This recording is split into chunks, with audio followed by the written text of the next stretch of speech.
Assalamualaikum warahmatullahi wabarakatuh. Perkenalkan nama saya Najwa Sabila Khairani dengan NIM 2319245. Pada kesempatan kali ini saya akan menjelaskan materi responsi awal dari modul 2 Praktikum Sistem Kendali yaitu kontrol kecepatan motor DC dengan sistem kendali lingkar terbuka dan lingkar tertutup. Selanjutnya di sini soal yang pertama. Apa itu sistem kendali lingkar terbuka dan sistem kendali lingkar tertutup, sertakan diagram blok dan fungsi alihnya.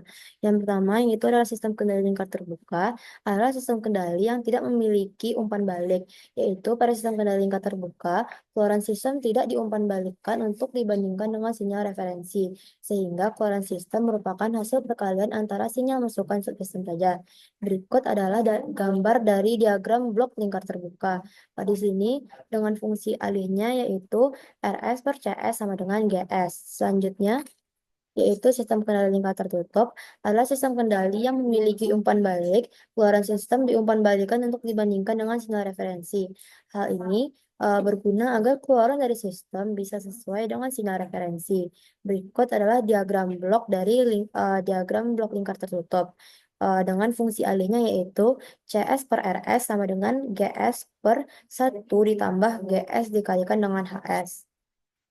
Selanjutnya, soal nomor 2, jelaskan bagian-bagian dari diagram blok kontrol suhu ruangan otomatis berikut dan identifikasilah apakah diagram blok berikut termasuk sistem kendali lingkar terbuka atau lingkar tertutup. Jadi di sini ada gambar dari diagram blok kontrol suhu ruangan otomatis, yang mana di sini komponen-komponennya yang pertama itu ada input, yaitu suhu yang diinginkan atau targetnya.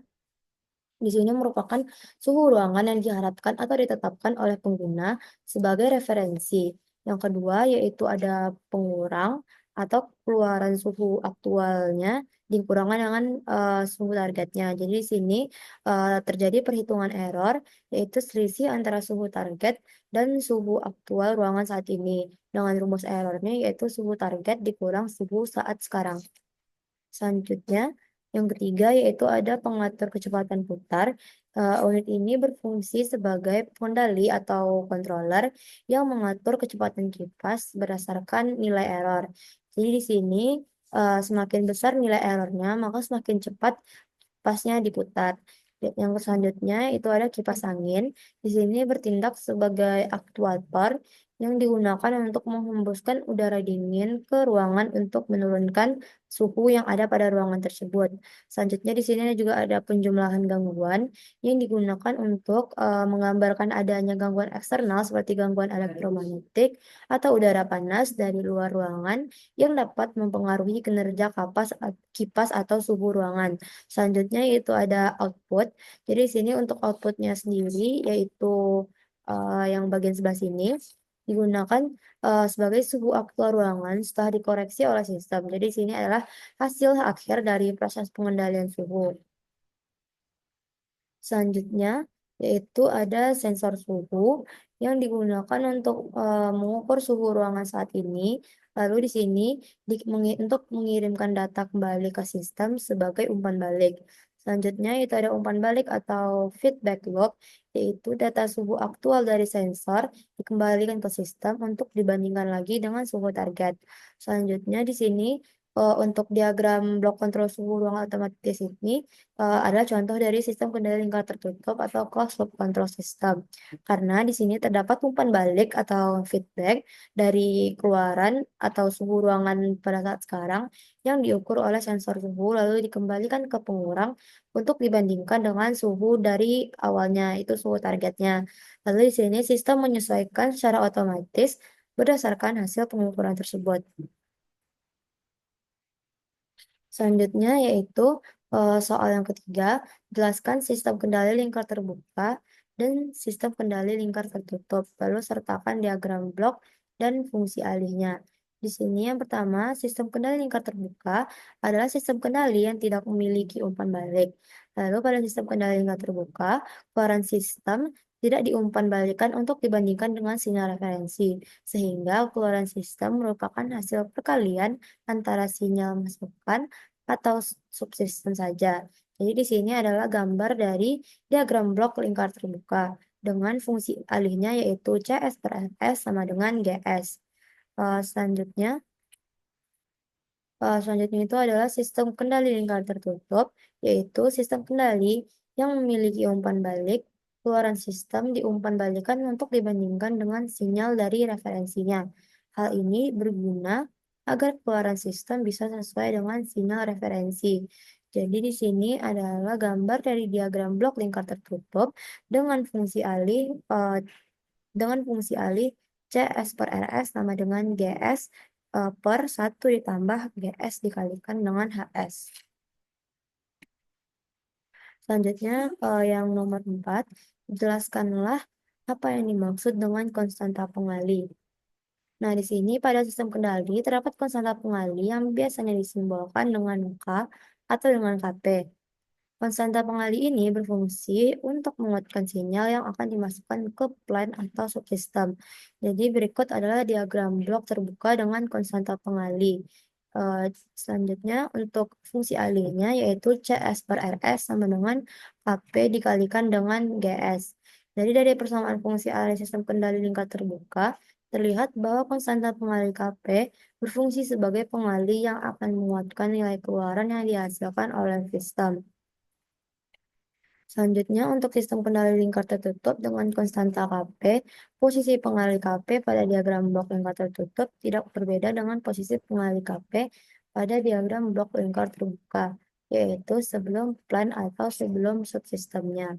Jadi berikut adalah diagram blok lingkar tertutup dengan konstanta pengali. Di sini ada RS, ada KP, ada GS, HS, sama CS dengan fungsi alih yaitu CS per RS sama dengan KP dikalikan GS per 1 ditambah KP dikalikan GS lalu dikalikan dengan HS. Selanjutnya, soal nomor 5, jelaskan apa itu pengendali proporsional, pengendali integral, dan pengendali proporsional integral beserta fungsi masing-masingnya. Yang pertama itu ada pengendali proporsional atau P. Berikut adalah diagram blok dari lingkar kontrol proporsional. Jadi di sini ada PS, KP, lalu ada US. Di sini dalam domain waktu kontinu, hubungan antara sinyal error E dengan sinyal kontrol U dinyatakan dalam persamaan UT sama dengan KP dikalikan dengan ET.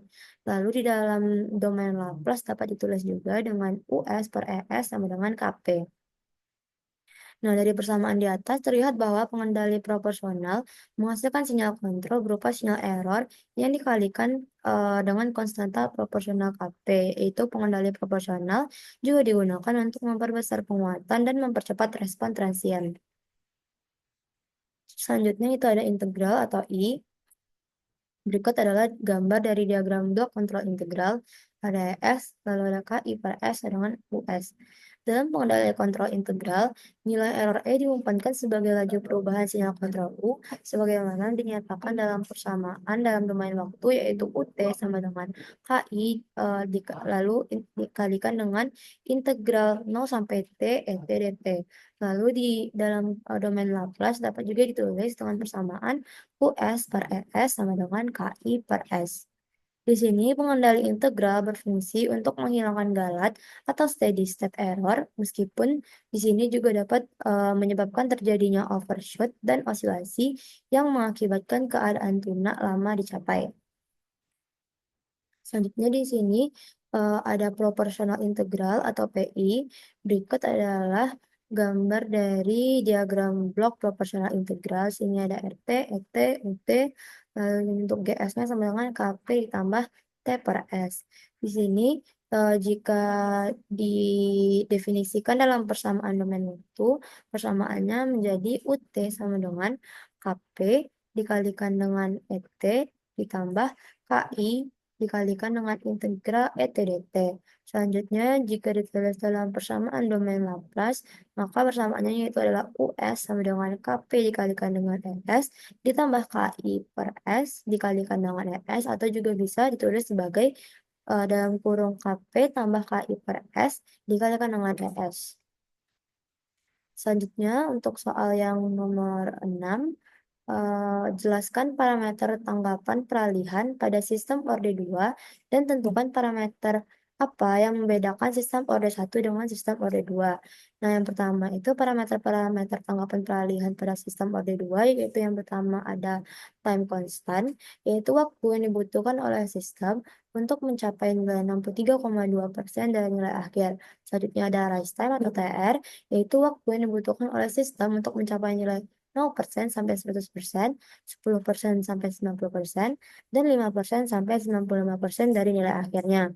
Selanjutnya yang ketiga itu ada settling time atau TS, yaitu waktu yang menyatakan respon telah masuk 5% atau 2% atau 0,5% dari respon steady state. Selanjutnya itu ada delay time atau TD, yaitu waktu yang dibutuhkan oleh respon untuk mencapai 50% dari nilai akhir pertama kali. Selanjutnya, ada maksimum percent overshoot atau MP, yaitu nilai puncak maksimum dari respon sistem yang diukur dari nilai sistem saat kondisi steady state.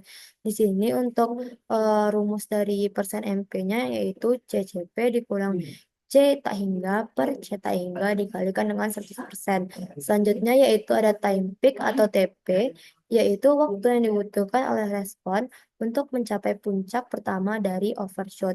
Lalu berikut adalah gambar dari grafik tanggapan peralihan respon sistem ore 2 dengan parameter-parameter yang telah disampaikan tadi.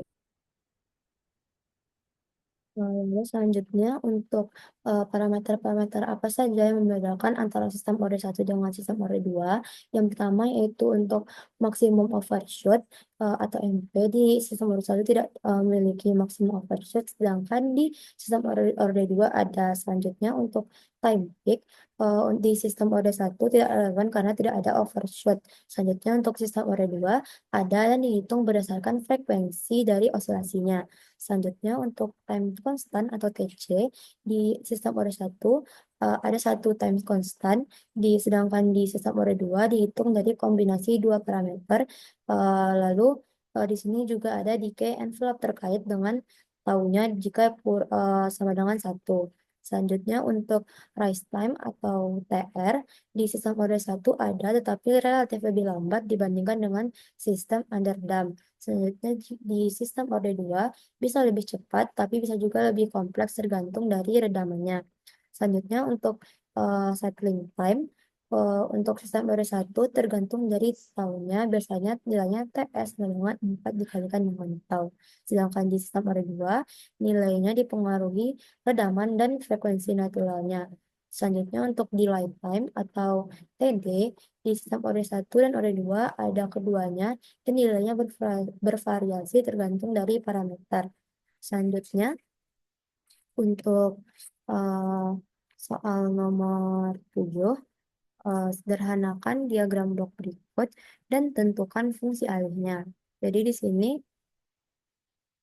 untuk gambar dari diagram blok awalnya seperti yang ada di gambar ini.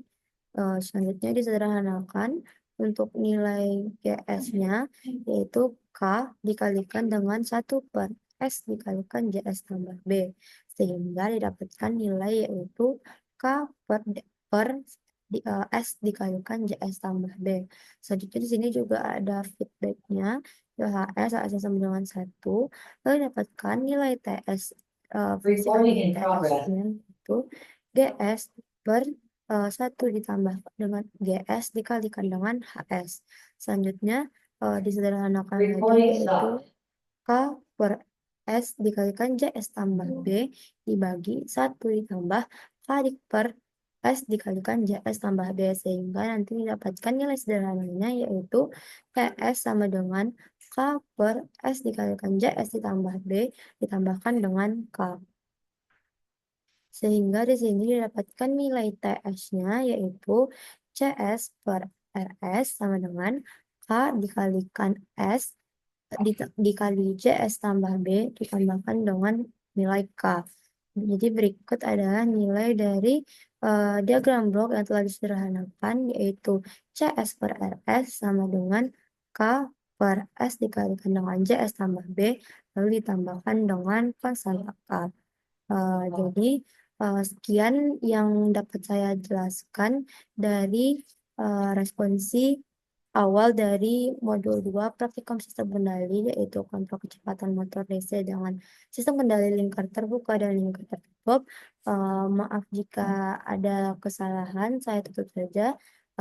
Assalamualaikum warahmatullahi wabarakatuh.